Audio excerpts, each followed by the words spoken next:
Hello everyone, thanks for tuning in to today's third video, doing GavsWeatherVids Sunday Round-Up for today's third video. So as always on a Sunday, you've got your eclectic mix of this and that. We're going to be looking at things like sea surface temperature, anomalies, solar activity, QBO, AO, NAO, and of course the weather for next week, 10 days and beyond. So sit back, relax, enjoy, and I shall talk you through this week's Sunday Roundup in a second. Just to say that the first video release today was our nice little 7 AM upload, and we've also released the first autumn update as well. Can you believe it? The long range bandwagons moved on to autumn updates now. So yeah, first autumn update was released at 10 AM.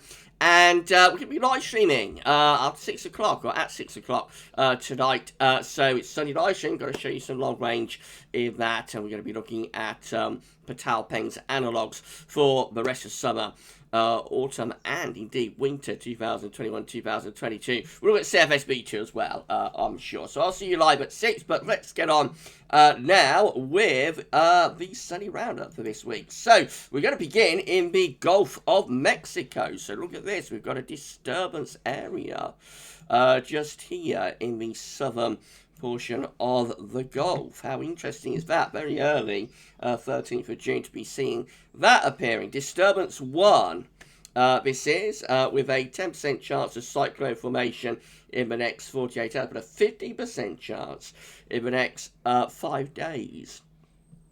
National Hurricane Center is saying a large area of cloudiness and showers over the Bay of Campeche and adjacent land areas is associated with a trough of low pressure. Slow development is possible over the next several days while the broad disturbance moves little, and a tropical depression could form in this area by Thursday or Friday.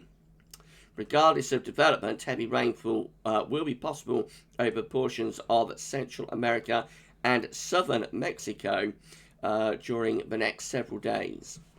So let's see how the GFS handles this. So, of course, this is the area that we're focusing on just here. This is from Tropical Tidbits, by the way. So we're focusing on that area just there. Let's have a look and see what happens. So run through several days, and there's a little low just there. And as the National Hurricane Center was saying, this is not really moving very much. So it just produces lots of heavy showers and thunderstorms through that portion of Central America and southern Mexico. You see how it just sticks in that area for several days. So it's Wednesday now, no real movement or development, just this area of low pressure continuously sitting there.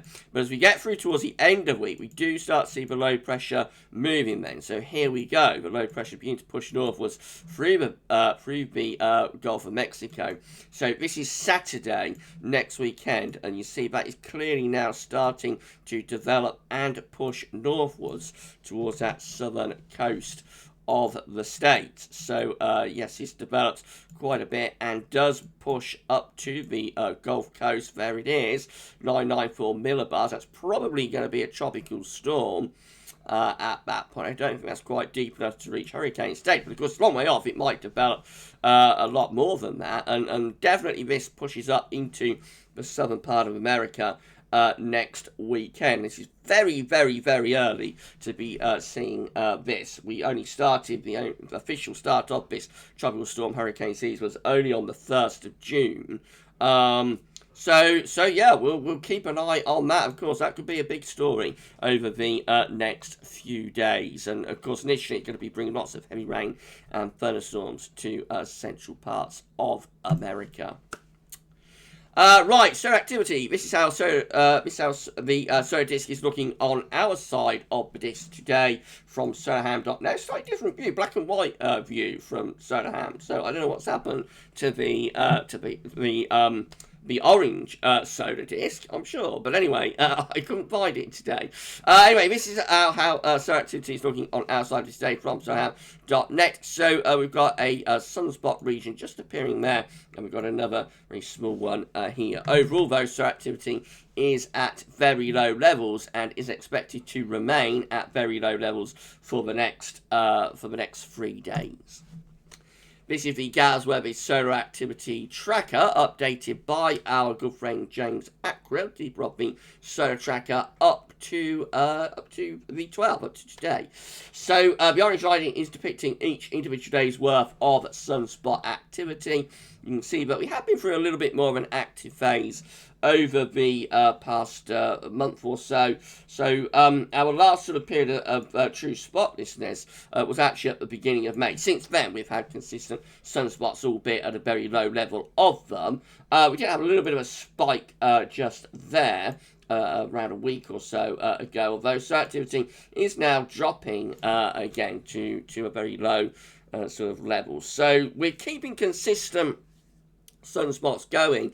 Now we are losing the spotless days where there aren't any sunspots at all. They appear to be going away. So we have got sunspots, but a small level, a low level of them, which again is indicative of this slow start to solar cycle 25 but we've been seeing. Of course, we are now 18 months into solar cycle 25. The green and red lines are our trend lines. You can see they're just hovering at this very low level, really. They're not moving up greatly. I suppose the green line is moving up a little bit more than the red line. But generally, they're sort of sticking at a consistent but low level of solar activity and sunspots at the moment.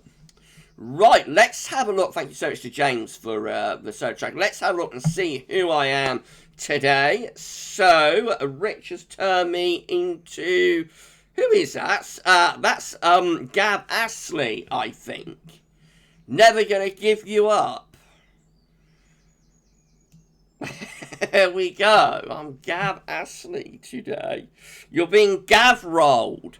Right, so the spotless days and current spotless stretch is 0 days, because of course we did have sunspots yesterday. So for 2021 so far, we've had 46 days without sunspots. That is 28% of the year. Comparable to 2020 with 208 days of the year. That's 57% of last year. And 2019 was our true solar minimum year at 281 days without sunspots. That was 77% of the year. So you see how the percentage is reducing, as you expect, as we go further on into solar cycle 21. You expect this solar cycle 25. Sorry, you expect this this percentage to reduce. That's still quite a high percentage, though, for the second year of the solar cycle. 28% is quite a high percentage, but it will come down further probably as we move on, through this year. So that's coming down, but it's still quite a high percentage for being 2 years into the solar cycle. And again, it's very comparable to like what we had in the beginning of solar cycle 24. So of course the second year of solar cycle 24 was 2010, when we have 14% of the year, 51 days without sunspots. So you can see we're looking very similar to 2010 for this year. Thank you so much to Rich for turning me into Gav Astley today. I'm never going to give you up.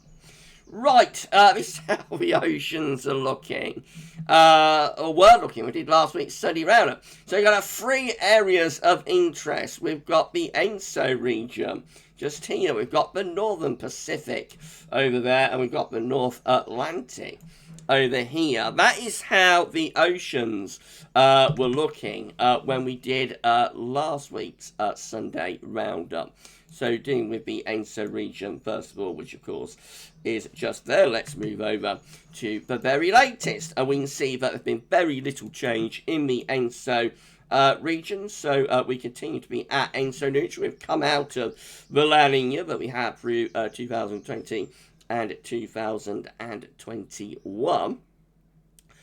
And we're just hovering very, very close to ENSO neutral. It has warmed up a little bit just here towards the Peruvian coast, because that shallow water is going to be impacted by local weather conditions. So it's these deeper waters in the central part of the ENSO region that we're more interested in. There's been very little change over the past week. So it's maybe warmed up slightly, but just around ENSO neutral.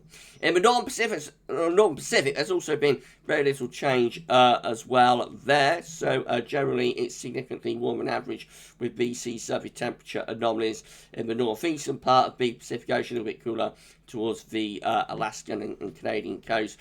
And this area of cold average sea surface temperature anomalies off the coast of America, California, is weakening a little bit, I think, and shrinking a little bit in response to the warmer sea surface temperature anomalies just here. There's a squeezing the life, I think, out of that colder than average area of sea surface temperature anomalies. So that's reducing as well. Generally quite a warm Pacific Ocean, certainly in terms of the northern part of the Pacific at the moment. And then in the Atlantic, let's have a look at last week. So that's how things were looking in the North Atlantic last week. Let's have a look at the latest. So again, not much change there. We've got this consistent area of warm and average sea surface temperature anomalies from the Azores towards the Canary Islands, although around the Canary Islands and around the coast of Africa it is actually a little bit cooler. But through here we've got a swathe of significantly warmer than average sea surface temperature anomalies. Still pretty warm to the south of Greenland as well, a little bit cooler to the west of UK and Ireland. I mean, down in the tropical Atlantic, it's a little bit cooler through here towards the African coast, but generally the tropics are looking quite warm, actually, as is, of course, here it is, the Gulf of Mexico and like the Caribbean. So all the areas where we're interested in for the tropical storm and hurricane season may look pretty warm, I have to say, and so, you know, the tropical Atlantic looks fairly well primed for another big season, and we're already seeing developments you know, in the area of interest. So watch your space on the tropical storm and hurricane season over the coming weeks and months. Southern Oscillation Index is looking like this from Queensland Government. Remember, the SY just an index that's reflecting the atmospheric state, doesn't drive anything. So in terms, just tells us what the atmosphere is doing. It's measuring air pressures between Darwin and Tahiti. So when the SY is in its negative phase, atmospheric setup will be reflective of El Nino. When the SY is in positive phase, atmospheric setup will be reflective of La Nina. The SY has actually gone through a more negative phase recently. So back at the beginning of June, we do have a couple of positive numbers there. Then we go very negative on the 4th of June, go down to minus 14. More negativity on the 5th, go down to minus 20. 6th of June goes down to minus 21. 7th of June goes down to minus 18. 8th of June goes down to minus 10.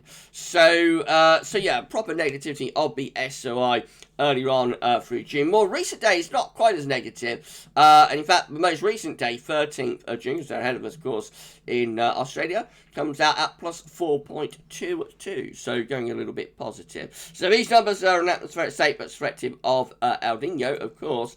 And now it looks like we're probably going more towards an atmospheric state that's slightly more reflective of La Nina. Basically swinging between El Nino and La Nina type atmospheric state, which is exactly what you'd expect to happen when we're at ENSO neutral. So you know, as long as we see those sea surface temperature anomalies sticking around ENSO neutral, we can expect the SOI to be continuing to do this as well.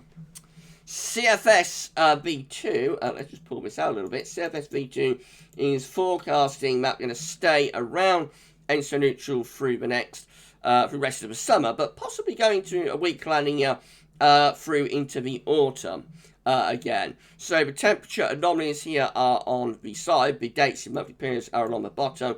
So that's where we are right now, almost bang on ENSO neutral. You see from a black dash line, we stick around ENSO neutral for the next month or two.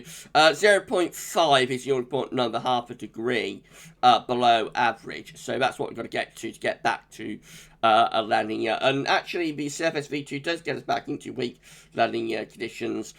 It is very, very weak, but does get us back to weak La Nina conditions by the time we get through to the autumn. So that's October, just there. And by then, we are into, you know, borderline weak La Nina to ENSO neutral conditions, but just about gets us there by the autumn.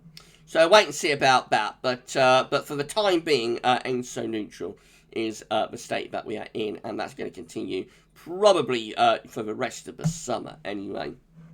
Eurasian snow cover is continuing to disappear, so most of Siberia is now snow-free. We do have some patches, some white patches here and there of snow, but most of Russia, Siberia, snow-free. Have got a thicker area of snow up here in Arctic. Russia remaining, but within the next week or two, I think we'll see all of those little white areas going away, and then we will be snow-free for the rest of the summer. We'll find the snow cover, of course, coming back as we get into September. Right, and Arctic size is beginning to melt as well, so the yellow area just here is where we've got Arctic sea ice. You can see some of that is beginning to open up, as you'd expect, given that we are now well on into this year's melt season.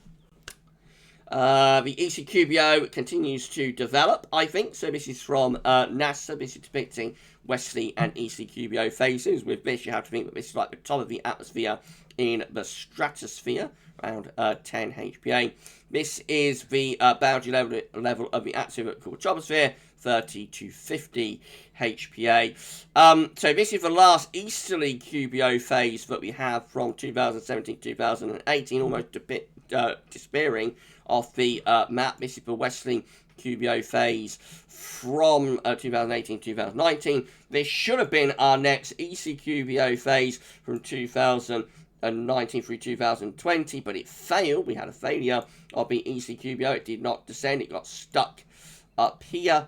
The westerly QBO then came back as we went through 2020 into the beginning of 2021. However, the ECQBO never completely went away. It's always lurking in the stratosphere, and now we see the ECQBO strengthening and pushing back down again from the stratosphere into the troposphere, or towards the troposphere. Anyway, so let's zoom in, and we can see that we've continued to get further strengthening of the ECQBO. You can see that by the intensity of the colours. So now we've got deep dark blues up there in the stratosphere, and we can see that it's like a very smooth line down from the stratosphere towards the troposphere. So it looks like the ECQBO is on the way and is developing and moving down from the stratosphere to the troposphere this time. And of course, we'll keep an eye on that. QBO is particularly important for winter because when you're in an easterly QBO, you weaken the zone of westerlies, and so you increase the chance of blocking in the North Atlantic across northern Europe. Conversely, when you're in a westerly QBO, you strengthen the zone of westerlies, and you have more of a zonal westerly type signal in the North Atlantic and across northern Europe. It's not quite as straightforward as that, though, because many easterly QBO winters are still zonal and mild for northern Europe, and some westerly QBO winters are cold and blocked. Anyway, we shall keep an eye on the QBO over the next few weeks and months as we probably transition into the easterly QBO phase. Right, Arctic oscillation observed and forecast. Next, I've zoomed in too much at this time. Right, so Arctic oscillation observed and forecast. Again, remember, this is just an index that's reflecting, reflecting the atmospheric state. Doesn't drive anything in its own terms, just tells us what the atmosphere is doing. When the AO is positive, got low pressure over the pole and the Arctic. When the AO is negative, we've got high pressure blocking over the pole and over the Arctic. At the moment, the AO is in a positive phase. So you see from the black line, which shows where we've been with the AO and where we currently are, but the AO is in a positive phase. And the GFS ensembles, which are the red lines at the end, they are showing that the Arctic oscillation is going to stay in a positive phase as well for the next couple of weeks. So yeah, we've got low pressure over the Arctic at the moment, a positive Arctic oscillation.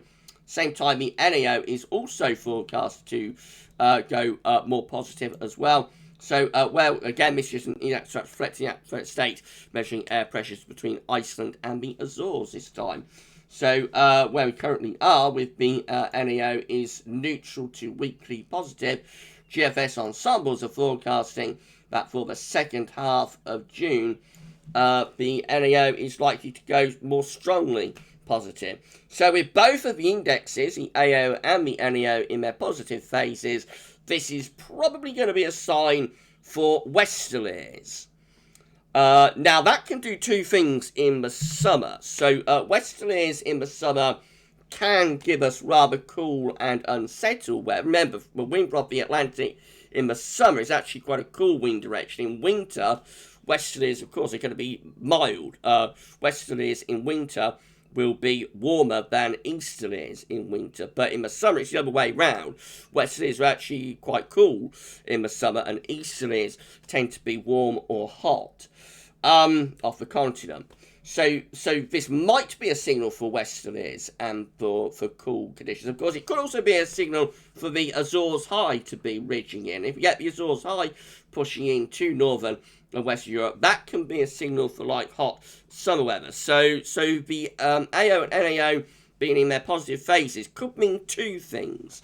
And to find out what they mean, we're going to go through the generic chart. So we'll do that next. If you're enjoying this Sunday Round, please give smash the like button. Make sure you subscribe to the channel. Thank you so much, everybody, for doing that. And drop a comment and let us know what you think. So these are the GFS upper air temperature and precipitation ensembles for the next couple of weeks. The red line is the 30-year upper air temperature average for London. Now, you see we're significantly above average at the moment.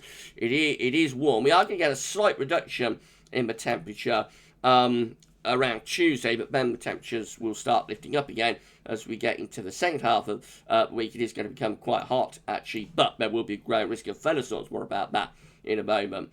At the end of next week and into next weekend, we have a cool down taking place. There is not a scatter that we see here, though, so several of these ensemble members now are keeping warm or even hot weather going into next weekend. Most of them are cooling things down, though, and that general sort of cool down phase carries on then into the last week of June. Dates on the bottom of the chart. So it looks like we're going to cool things down by next weekend. But one or two of those ensemble members, quite a few of them, do keep warm to quite hot weather going. So we've got to keep an eye on those and see whether the hot weather does go away at the end of next week.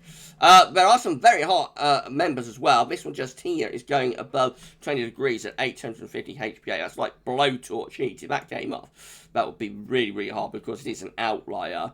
But it's just not quite as straightforward, this cool down there for London, as it was like on the graph a day or so ago. So we've got to keep an eye on what's going on there. As far as precipitation is concerned, lots of dry weather over the next few days from around the middle to second half of next week onwards, though, or this coming week onwards. Lots of precipitation spikes up here. Looks like we're going to get some big thunderstorms setting up later on in the week, so that's going to be quite exciting. And then after that, it does look pretty unsettled, I have to say. Right, where are we on the tabs? There we are. Right, so temperature anomalies from the 13th to the 21st of June.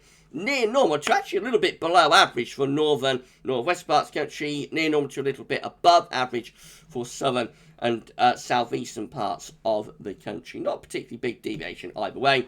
Precipitation anomalies look very interesting. This is the 13th, 21st of June. Notice Scotland and Ireland are drier than average, but England and Wales, especially southern parts of England, wetter than average. That is going to be indicative of those thunderstorms. See how they stretch down into France and then into northern parts of Spain as well.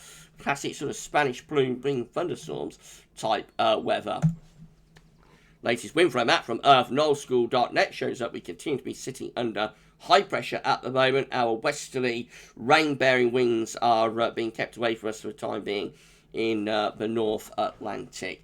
We will see low pressure trying to break through, though, in the coming days, creating instability. Right, let's go through the charts then. So the first thing you look at is UK Met. We're going to look at UK Met weather outlook today because the weather outlook is now extending the UK Met out to 168 hours. So that's 1 week away. Normally, the UK Met finishes at 144 hours, but it does have, this option to go out to 168 hours with it, and the weather outlook is showing that now. So this is how the UK Met looks for the for Tuesday. So a ridge of high pressure building in on Tuesday will be slightly cooler and fresher. And then we go through into from Tuesday into Wednesday, and we find that high pressure, that ridge slipping eastwards. We start to bring up southerly winds again, so it becomes hotter on Wednesday. There's a thundery low here into about around the Bay of Biscay. That low pressure around trundles northwards Wednesday night into Thursday across France, bringing increased risk of thunderstorms into the south. And then that low pressure is sitting over central, southern and east parts of England on Thursday, midday on Thursday, bringing again the risk of trench rain and thunderstorms. We'll know a little bit more later on in the week what's going to happen with these thunderstorms. Expect to see storm watch probably tomorrow or Tuesday, I would have thought. Then we go through into Friday, and we've got again this thundery low sitting over northern France. That could be threatening more thunderstorms into the south. So northern west areas are cooling down under this ridge of high pressure, but in the south and southeast, because of the proximity of this thundery low, we're actually still bringing quite a lot of warm weather from off the continent. So definitely delaying the cool down for the south and the southeast because of this thundery low. And then we get to 144 hours, still have that thundery low sitting just right east, probably still threatening more thunderstorms into southern and east areas. Meanwhile, further north and west, we're under the ridge of high pressure, so mainly dry but cooler up there. And then we get through to 168 hours. This is the 168-hour chart for midnight on Sunday next week. And by then, it looks like it's starting to move low pressure in off the Atlantic. That will clear away the thundery stuff from the south and southeast and turn wind into the west and start to cool things down even into southern and southeast areas. But much of next week could be pretty warm in the south and the southeast. Right, this is how the GFS midnight run is looking. Again, on Wednesday, we've got low pressure away to the northwest, bringing up winds from the south into some parts of the country, thundery low over Biscay. Moving through to Thursday, there's that thundery low over France, beginning to push northwards into some parts of England, could bring some thunderstorms into the south and southeast. Thursday into Friday again, there's a risk of thunderstorms from the southern and southeast parts of the country. Meanwhile, out to west, we've got this ridge of high pressure building in off the Atlantic. Will be cooler and fresh and drier up there, but down in the south and southeast, there is the risk of some trench rain and thunder, and still pretty warm and humid weather to the end of next week. That thundery low still sitting there across the southeast as we go through to Saturday. Another thundery low around Biscay as well. That one pushes northward. So even into next weekend, we could keep some thunder, heavy rain, thunderstorms going in the south and the southeast. Meanwhile, further northwest, again closer to the ridge, high pressure out to our west, quite a bit of dry weather there. Moving through to day 10, we start to push everything on a little bit, so we start to bring cooler air in from the north and the northwest, and then as we get out into the extended range, we start to unleash the Atlantic. So we go into the last week of June, and we're looking much more westerly now, with low pressure bringing bouts of rain and cooler temperatures from off the Atlantic too. GM looks like that. So again, this low pressure out to northwest of Scotland on Wednesday, thundery low over northern parts of Spain and southern France. That thundery low pushes through France during Wednesday into Thursday into southern and southeastern parts of the country, bringing risk of thunderstorms to the south and the east in particular. Meanwhile, out to west, we're building up this ridge looking cooler and drier. And then into next weekend, we start to bring low pressure in off the Atlantic. So that pushes away any sort of remaining warmth and humidity and thundery weather in the east. So we turn winds into west. And the GM then turns very unsettled and much cooler as we go up towards day 10. So days 7, 8, 9, 10 become much more Atlantic driven. Bouts of rain with low pressure coming in off the Atlantic and looking a lot cooler as well.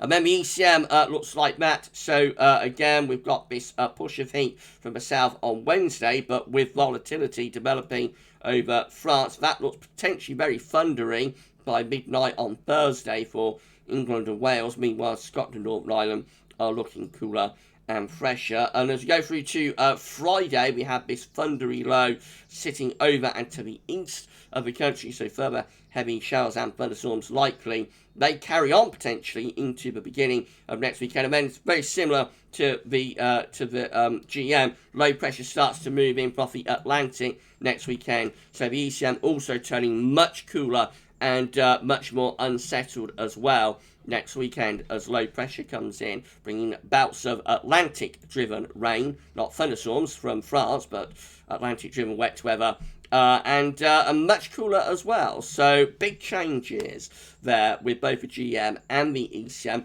The GFS does also get there as well and brings the low pressures in off the Atlantic, but is slightly delayed in doing so.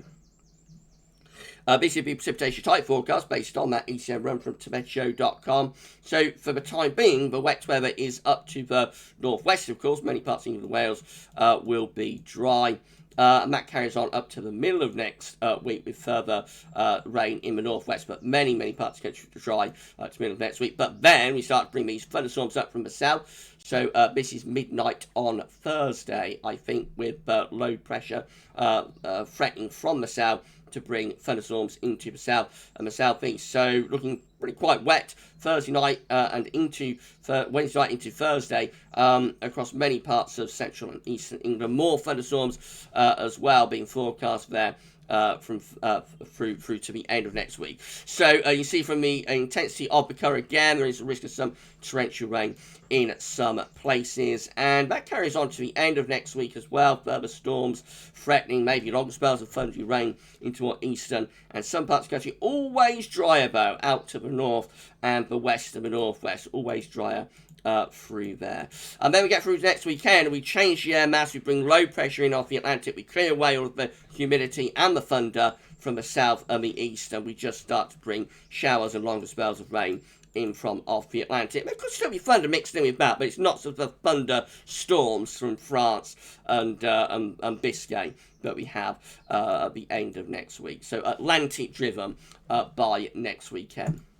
Right, we'll show you up on the table within the ECM ensembles and also the CFS V2 weeklies in our live stream from 6 o'clock. They haven't updated as I'm recording this video at just gone 10:30 on Sunday morning. What we will finish off with, though, is a CFS V2 700 millibar high anomaly forecast for July. This is it. And looking quite anticyclonic in July again, with a ridge of above average heights from the Atlantic into the UK and extending up to northern Europe. That's a large area of high pressure that we see there. If it comes off, it gives us another pretty warm month and probably quite a dry month as well. Temperature anomaly is not particularly exciting. It's only close to average, but just to our east and northeast, you see that it is warmer than average through there. And then finally, precipitation-wise, we look like that. So, again, not much going on, not much of a signal, but with a large ridge extending in from the Atlantic to northern Europe, I would have thought a pretty dry month would be expected. So, warm and dry in July with CFS V2 700 millibar high anomaly forecast today. And we're done. So if you enjoyed the video, then please click the special like button. Make sure to subscribe to the channel. You're ready to see future weather content. If you do that, tell friends and family, everybody else to subscribe. Thank you so much for doing this for GavsWeatherVids. And drop a comment and let us know what you think about this and all of our videos. Thank you so much. Right, we're back. I'm back. Okay, so that's it for Sunday Roundup for this week. Hope you found it interesting. We'll do it all over again next week, of course. Live stream coming up from 6 o'clock. It's a Sunday live stream, so we're going to have to show you some long range. We're looking at Patel Peng's analogues for summer, autumn, and winter 2021-22, as well as CFS V2. So I'll see you live at 6. You enjoy the rest of Sunday afternoon. But Sunday Roundup for this week. That's all for now. And thanks for watching.